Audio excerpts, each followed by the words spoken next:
Hi friends, hope you're doing well. I'm sad we can't meet tonight for youth group, but we want to do everything that we can to help our community not to spread the coronavirus and just be responsible followers of Jesus as we journey through these times together. I'm not sure how long this will be our new normal, but while we have to live this way, let's just be creative and find ways to make the most of this time and do good for ourselves and one another. One of the things I've been learning over the last few days is to practice patience with others. We're all trying to process and discover what this new normal looks like for all of us. And all of us process in different ways. So today, I'm reminded that love is patient. We can all be more patient with one another in times like these. So how can we do that? Let's ask the Lord to help us be patient with one another in this time. Today in this video, I want to share 3 things with you. A quick devotional from Psalm 46, give you a prayer guide resource that you can use with others or yourself at home. And then finally, just want to share a few ways that we can all stay connected to each other while we're at home. So first, listen to the words of Psalm 46, 1-3. God is our refuge and strength, a help always near in times of great trouble. That's why we won't be afraid when the world falls apart, when the mountains crumble into the center of the sea, when its waters rage, or when the mountains shake because of its surging waters. I remember reading these words sitting in a hospital chapel, crying my heart out to God as my brother was in ICU from a car accident. I felt like my world was falling apart. Have you ever felt like your world was falling apart? Maybe today, in light of the coronavirus crisis and all of the new things coming at us hour by hour, you feel like the world is falling apart. Many people around us feel that way right now, and honestly, we do too. In the Old Testament, the people of God had many times when they felt like the world was falling apart. Oftentimes from war and the nations around them, when the cities that they were living in were destroyed and things like this, the people of God would cry out with psalms like Psalm 46, remembering that even in the worst of time, God was their refuge and strength. Because that was true, they didn't have to be afraid when their world fell apart. Today, my heart is sad for all of us at the cancellations that affect our lives. I especially think of our seniors who won't go back to school and will miss many of their senior events that they look forward to. I think about teens who have limited resources and depend on school for a place of safety and for daily meals. I think about all the difficulties and stress that all these cancellations bring your family. And in many ways, it feels like the world as we know it is falling apart. But here's the good news. When the world is falling apart, God is our refuge and strength. You can rest and lean into God because God loves you. When our senior year activities get canceled, God is our refuge and strength. When our spring sports and plays and bands and concerts get canceled, God is our refuge and strength. When we can't work and earn money, God is our refuge and strength. When we can't hang out with our friends, God is our refuge and strength.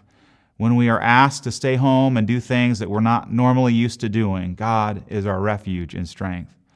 When we know loved ones and others who have an illness, God is our refuge and strength. When our world seems strange, surreal, and even upside down, God is still our refuge and strength. And because God is our refuge and strength, we don't have to be afraid. God is with us. And because God is our refuge and strength, we can cry out to God. We can tell God how we really feel.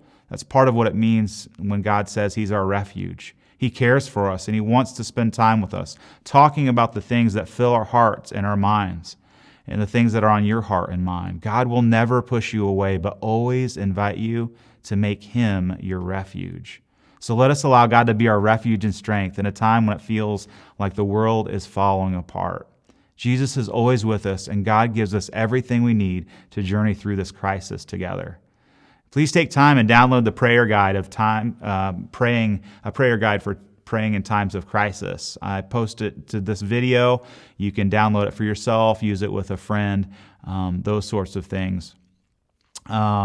And make sure that you're just being shaped by Jesus. I'm sure you're watching some Netflix and different things like that. Just make sure you're taking time to connect to Jesus. I just want to encourage you to listen to the guidelines and recommendations put out in place by our local, state, and national government agencies. It's important that we do our part to limit the spread of COVID-19 in our community. But finally, here are some ways that we can stay connected. One, jump on Rooted Westside Youth Ministry Facebook page and connect. Next Wednesday night, we'll do a live Facebook youth service that you can connect to. Number two, we're going to have an intergenerational service posted on Sunday that you and your whole family can be a part of. Me, Pastor Isaac, and Alyssa and Pastor Dave will be putting that together, and you can watch that with your family online. Third, download the Zoom app on your phone. We'll be using that as a platform to help us connect in our Sunday school classes, discipleship groups, and communities and leadership teams. Third, post a 30-second video of ways that you can share, ways that we can pray for you on our Facebook page. And then we can pray for each other in that way and see each other's faces. Find the gamer tags and people that play online games together and stay connected. That's a great way to spend time with your friends, even when you're stuck at home. Another thing that you can do is download the YouVersion app and invite other people in your family or friends to do a Bible reading plan together. There are so many devotionals and reading plans that you can choose from, and you'll find one that'll connect with you and your group if you download the app.